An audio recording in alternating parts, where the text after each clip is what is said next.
Jimmy Earl Carter Jr. was born on October 1st, 1924 in a small farming town of Plains, Georgia. He grew up in a nearby community of Archery with his father, James Earl Carter Sr., who was a farmer and businessman. Jimmy attended the public school of Plains and later attended Georgia Southwestern College and the Georgia Institute of Technology. He also received a bachelor's degree of science from the United States Naval Academy. While being in the Navy, Jimmy became a submariner and later rose to the rank of lieutenant. On July 7, 1946, he married Rosalind Smith. Together they had 4 children, John, James, Donald, and Amy. After serving several years as a naval officer, Carter returned to Plains with his family after his father had passed away. He took over the Carter Farms. He quickly became the leader of the community, and in 1962 he entered state politics and won election to the Georgia Senate. 8 years later, he became Georgia's 76th governor on July 12, 1971. On December 12, 1971, Carter announced his candidacy for President of the United States, and 2 years later was elected the 39th President of the United States. In Washington, D.C., Egyptian President and Israeli Prime Minister began to sign the Camp David Accord, which was a start to a permanent peace agreement between Egypt and Israel after 30 years of hostilities.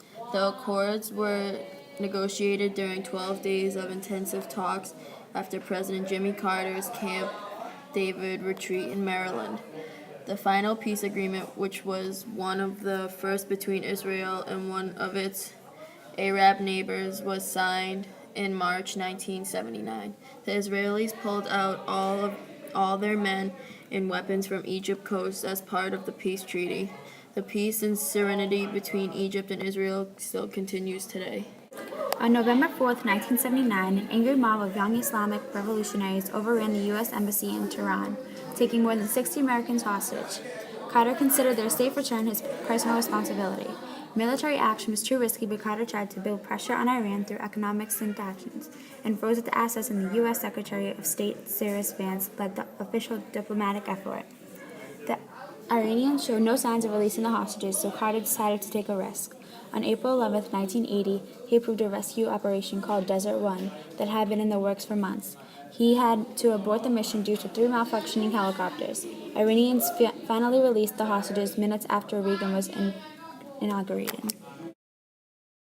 Energy prices were out of control, so during a fireside chat in February of 1977, Carter asked the American people to cut down their energy usage. All of us must learn to waste less energy, Carter said.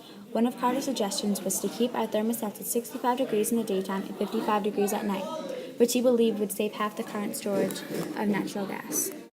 The economy was pretty bad during Carter's presidency. After just 4 years of Carter's presidency, both inflation and unemployment were worse than the times of his inauguration. About 8 million people were out of work, and the unemployment rate had leveled off to an average of 7.7% by the time of the election campaign, but it was higher in some industrial states.